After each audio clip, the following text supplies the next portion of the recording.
बिस्मिल्लाहिर्रहमानिर्रहीम। अस्सलाम वालेकुम नाज़रीन, आप देख रहे हैं मेरा यूट्यूब चैनल एस्ट्रोलॉजर मौज़ूम खान और मैं हूं मौज़ूम खान।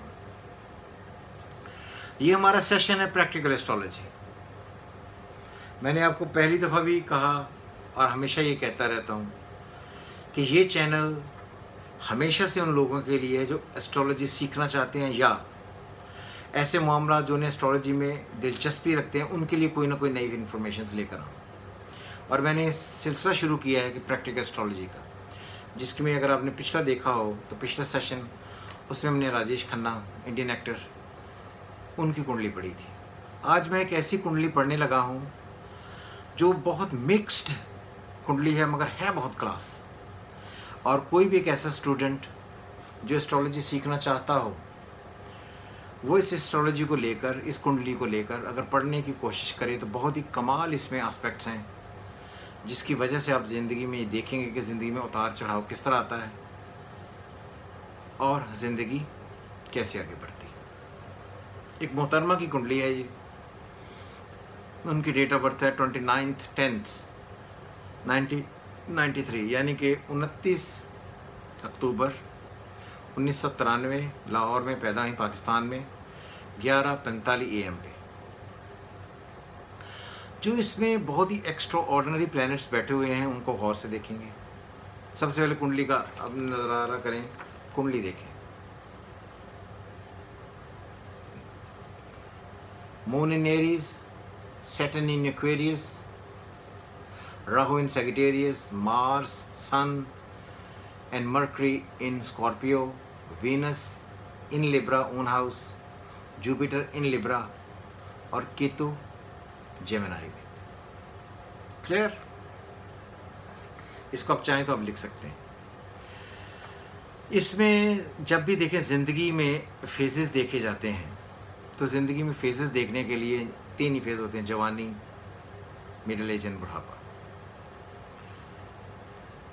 जवानी के लिए मार्स देखा जाता है, मिडिल एज के लिए Jupiter and Saturn, later stages के लिए। सबसे पहले देखिए कि मून साइन है एरीज। अच्छा, यहाँ पर मैं आपको एक बात बताऊं कि बहुत सारे लोग मुझे ये पूछते हैं कि आप सन साइन और मून साइन से कुंडलियां क्यों बनाते हैं, आप उनकी असेंडेंट क्यों नहीं बनाते? और असेंडेंट क्या है? असेंडेंट निकालने का बहुत आसान तरीका मैंने अपनी पिछली एक वीडियो बनाई थी कि टाइम को 2-2 घंटे के हिसाब से घुमा लें, जहाँ आप पैदा हुए हैं वहाँ से लेकर फिर रिवर्स काउंट करेंगे तो आपको असेंडेंट निकल आएगा। ये बहुत आसान तरीका है। औरतों की कुंडलियाँ मून से बनाना इसलिए बहुत ज़रूरी होता है कि मून से बनाई हुई कुंडलियाँ हमेशा औरतों के लिए उनकी ज़िंदगी को प्रॉपरली, उनकी ज़िंदगी के बारे में बताती है। और मून फीमेल है, इसलिए मून से जब भी आप किसी और की कुंडली बनाएंगे तो आपको पढ़ने में बहुत आसानियाँ हो जाएंगी और ज़िंदगी बहुत अच्छी गुजरेगी और उसके रिजल्ट्स बहुत अच्छे निकलेंगे। आपको कन्फ्यूजन हट जाएंगी सारी, जिसकी वजह से आपको लगेगा कि जो आपने जो इल्म सीखा है उसकी स्ट्रेंथ आपको काफ़ी सारा फ़ायदा दे रही है। इसी तरह मर्द हैं, मर्दों की कुंडलियाँ सन से बनाएं, आला हो जाएगा और आपके दिए हुए रिजल्ट्स कभी गलत नहीं होंगे। Ascendant is psychology. जब आप असेंडेंट पढ़ते हैं तो आप साइकोलॉजी पढ़ते हैं। साइकोलॉजिकल जो एस्ट्रोलॉजी है उसको पढ़ना अलग है, लेकिन हम वो पढ़ते हैं जो लाइफ में इवेंट्स होते हैं, जैसे हम इसकी पढ़ेंगे। सबसे पहले ये कि मून साइन एरीज है। मून इन एरीज का लॉर्ड मार्स हमने देखना है कि वो कहां पर गया। वो उठा और अगर 8वें घर में चला गया विद सन विद मर्करी, 6ठा, 8वां, 12वां, ये घर एस्ट्रोलॉजी में कहा जाता है कि ठीक नहीं होते। लेकिन मार्स को बारे में मैंने पहले भी आपको बहुत दफ़ा ये कहा है कि मार्स इमॉर्टल प्लैनेट है। मार्स जब भी 8वें घर में आए और अपने ही घर में हो, जैसे इनके है, तो आदमी अपनी ज़िंदगी में अपने आप को डिफरेंट एंगल पर एक बड़ा आदमी और एक बहुत ऊपर देखना चाहता है, क्योंकि मार्स ही वो वाहिद प्लैनेट है जिसका एक अपना घर, पहला एरीज और स्कॉर्पियो, 8वां घर बनता है। और 8वां घर हमेशा होता है उन तमाम ख्यालात का जो आदमी किसी को बताता नहीं है, लेकिन अंदर ही अंदर वो खुद से उस पर अमल करना चाहता है। इसलिए जब भी असेंडेंट लॉर्ड इन 8th हो तो आदमी की ज़िंदगी में कुछ ऐसे मामला ज़रूर रहते हैं वो जिससे वो दूसरों से डिस्कस नहीं कर पाता है। आप उसे ये ना समझें कि वो लैक ऑफ कॉन्फिडेंस है। कॉन्फिडेंस मार्स देता ही कॉन्फिडेंस है, मगर थोड़ा सा जब मार्स अपने घर में आ जाए और 8वें में आ जाए तो समटाइम्स आदमी बहुत ज़्यादा ओवर कॉन्फिडेंट हो जाता है। सन का वहाँ पर होना ट्रिगर करता है सन मार्स को और भी ज़्यादा स्ट्रॉन्ग करे। और स्क्वायर में सैटर्न बैठा हुआ है, Saturn in Aquarius. Saturn in Aquarius हालांकि बहुत डेंजरस इस वजह से नहीं है कि उसे वीनस की ट्राइन है, लेकिन फिर भी जब ट्रांजिट में उसको पढ़ेंगे तो कहीं ना कहीं वो थोड़ा सा इफेक्ट करता है। और Saturn in Scorpio, Mars in Scorpio, square of Saturn, और ट्रांजिट में जब प्लैनेटरी कंडीशन गुजरी तो तब डिफिकल्ट सर्कमस्टांसेस होते हैं। जब सन, मरकरी और असेंडेंट लॉर्ड इकट्ठा और एक ही टाइम पर अफेक्टेड हो तो आदमी को बार बार ज़िंदगी में ये लगता है, और ख़ुसूसन जवानी में लगता है कि उसे अपने आप पर कंट्रोल नहीं रहा। मैं ये नहीं कहता कि लोग ख़ुदकुशी करते हैं, लेकिन उनमें अपने आप को गमों से जूझने का एक खौफ रहता है और उनके अंदर एक डर पैदा हो जाता है, जिसकी वजह से वो सुसाइडल अटेम्प्ट्स करते हैं, हर हाल में करते हैं।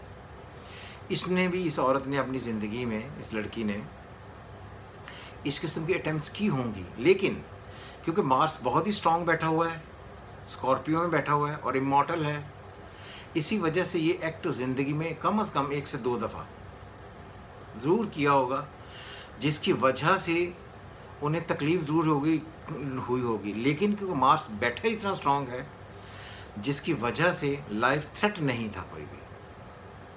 हाँ, ये बात ज़रूर है कि घर वाले बहुत परेशान हो गए होंगे। मून इज़ माँ का लॉर्ड, वालदा बहुत बीमार हो गई, सन इज़ फादर बहुत बीमार हो गए होंगे, ये बहुत टेंशन में आ गए होंगे, बहुत स्ट्रेस में आ गए होंगे। तो इस लड़की की जो जवानी गुजरी है उसमें ये सारे मामला बिल्कुल ऐसे ही थे। तो इसलिए सबसे पहले ये बात याद रखें कि जो distance of sun and moon है, अगर आप उसको थोड़ा सा अपने ज़हन में रखें, उसको ख्याल रखें कि कैसा है और उसका मीडिएटर प्लैनेट्स कैसे बैठे हुए हैं, तो आपको ये एडवांटेज हो जाएगा। तो यहाँ तक ये बात ये याद है कि मार्स की एज है 28। इसकी ज़िंदगी का जो 28th ईयर होगा सबसे फर्स्ट एवर गुजरा होगा, बुरा तो नहीं। तो इसी वजह से इसकी ज़िंदगी में ये सब अनसर्टन कंडीशंस रही होंगी, इसलिए जवानी इसकी बहुत ज़्यादा अच्छी नहीं थी, हेल्थ वाइज भी नहीं थी और साइकोलॉजिकल भी नहीं थी। तो इसलिए इसको यूथ को आहिस्ता आहिस्ता गुजारने में काफ़ी सारी डिफ़िकल्टीज हुई होंगी। अब good points, Saturn in Aquarius in 11th from the moon. वो तमाम लोग जो रिसर्च करते हैं, जो पढ़ते हैं, जो साइकोलॉजी पढ़ते हैं, जो कंसल्टेंसी पढ़ते हैं, लोगों को कंसल्टेंसी देते हैं, टीचिंग करते हैं, क्रिएटिविटी उनमें होती है, उनके ब्रेन ख़ास तौर पर इस चीज़ को वो ट्रेन करते हैं कि ब्रेन जो है एक डिफरेंट एंगल पर काम करे और उसमें एक्सप्रेशन बहुत अच्छे हों। वो ख़वातीन जो ड्राइंग करती हैं, जिनमें सिंगिंग की एबिलिटी है, जिनमें एक्सप्रेशन है, जिनमें एक डिफरेंट किस्म का लोगों को अपने आवाज़ से, वर्ड से इम्प्रेस करने की स्ट्रेंथ है, वो सैटर्न इन एक्वेरियस बेशुमार फॉरेन ट्रैवलिंग। जब भी सैटर्न इन 3rd, 5th, 8th, 9th, 11th इन घरों में हो तो ये बात याद रहे कि औरत या मर्द जिसके भी है वो अपनी ज़िंदगी में हर हाल में फॉरेन ट्रैवलिंग करेगा ही, बाहर से पड़ेगा ही, और जिस तरह ज़िंदगी बढ़ती चली जाएगी वो बाहर ही रहेगा। उसे आप चाहें भी तो आप पाकिस्तान से या अपने नेटल प्लेस में, क्योंकि लाहौर में ये पैदा हुई है, उन्हें आप नहीं ला सकेंगे। दूसरी बात, Venus in 7th house with Jupiter. Venus in 7th house with Jupiter 24th year, 24वां साल। ज़िंदगी में इश्क, प्यार, चाहत, मोहब्बत लाता ही है। 1 साल का ये दौर बहुत ही रोमांटिसिज्म में गुजरा होगा। 25वें साल चीज़ें क्लैप्स कर गई होंगी, तो इसलिए 25, 26, 27, 28 ये 4 साल इसकी ज़िंदगी के वर्स्ट एवर होंगे। अब है कंडीशन, अब क्या है, आप सैटर्न कंजक्ट हो गया है विद जुपिटर और वीनस और जुपिटर की ट्राइन है। सन से 12वें, सन से दूसरे और मून से 7वें घर में। तो ये जो ये साल होगा, ये जहाँ पर 2021 है, इसका एंड 2022 का स्टार्ट, ये इनकी ज़िंदगी में रिलेशनशिप ले आएगा, एजुकेशन से फ़ायदा दिलवा देगा, और इनकी ज़िंदगी में ये जब भी वीनस और सैटर्न और जुपिटर बनते हैं, ये आपस में तीन दोनों बेनिफैक्टर सैटर्न को जब एस्पेक्ट दें तो ये राजयोग है। ये राजयोग इंसान को उस फैमिली, उस स्टेटस, उस स्टेचर पर लेकर जाता है जहाँ पर ज़िंदगी रॉयल टाइप हो जाए। We call it the royal marriage, a royal union. तो ये प्लानिटरी कंडीशन देखें, एक तरफ एक आदमी ने एक फेजेस में ज़िंदगी गुजारी और उसमें अटेम्प्ट्स की उसने 2 दफ़ा अपनी ज़िंदगी को ख़त्म करने की, और फेजेस थे 25, 26, 27, 28 साल, और एक एज वो आ रही है 30s कि उसके बाद से एक स्टार्टम का फेज स्टार्ट होगा। तो ये कुंडली जो मैंने आपके सामने पेश की है, ये 2 मुख्तलिफ एंड पर बड़ी डिफरेंट थी। और ये बात भी याद रहे कि दूसरा घर विच इज़ दौलत का घर, टॉरस का लॉर्ड वीनस इन 7th, और अपने ही घर में विद जुपिटर, दौलत के बेशुमार होगी ये दौलत। और ये बात भी याद रहे कि ये दौलत है, ठीक है, 7वां मून से 7वां, और अगर सन से भी देखें तो टॉरस फिर 7वां है। तो इसलिए जो लाइफ होगी उसमें बहुत एक्सूबरेंस होगी, बहुत शदीद अच्छी ज़िंदगी गुजरेगी। और इंशाल्लाह ताला स्पेशली क्योंकि जो मार्स का एज होती है, मार्स एज है 45 के बाद के जो दौरानिया होगा, स्पेशली 45 से लेकर फिर रेस्ट ऑफ द लाइफ, ये इनकी ज़िंदगी के सबसे कमाल तरीन साल होंगे, और उन्हें शायद ये कभी याद भी ना आए कि उनकी ज़िंदगी में उनकी यूथ या अर्ली डेज कैसे गुजरे थे।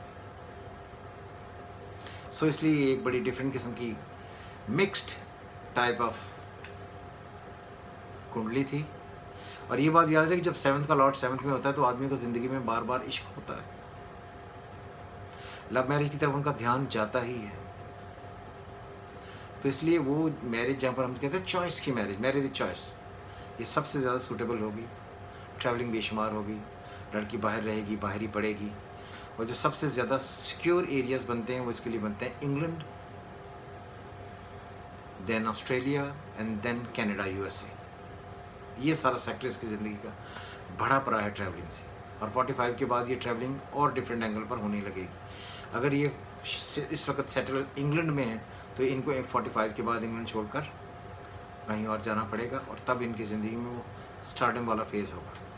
तो मेरे हिसाब से लोग मुझे ये कहते हैं, एक आदमी ने मुझे अभी कमेंट लिखा, जी राजेश खन्ना, जब आपकी राजेश खन्ना बनने के बाद आपने उनकी कुंडली बनाई, आप उसके पहले क्यों नहीं बनाई? इसलिए कि मैंने नहीं बनाई कि जब मैं बहुत छोटा था तब वो स्टार बन चुके थे, तो इसलिए ये वक्त से पहले ही मैंने आपको कुंडली इसलिए बताना शुरू की। इस आदमी के लिए मैंने ख़ास तौर पर बनाई कि ये औरत एक दिन ये स्टार बन जाएगी। स्टार सिंबल हम वो लेते हैं जिसको लोग देखने आए कि ये औरत अपने स्टारडम पर कैसे, या एक ऐसी जगह पर आकर वो औरत खड़ी हो जाए कि लोग उसको अपना आइकॉन मानना शुरू करें। तो ये उस एतबार से स्टारडम वाली कुंडली है, इसमें सासा योग मौजूद है। सो उम्मीद करता हूँ आपको ये चीज़ पसंद आई होगी। कोई और भी अपने इस किस्म के क्वेश्चंस अगर हमें सेंड करें तो हम उसके बहुत मशकूर होंगे, ताकि हमें कुछ नया आपको पढ़ाने के लिए मिले, जिसकी वजह से आपकी ज़िंदगी में आसानी हो। उम्मीद करता हूँ आपको ये कुंडली पसंद आई होगी और ये वीडियो भी पसंद आई होगी। हमेशा की तरह खुदा हाफिज़, पाकिस्तान जिंदाबाद।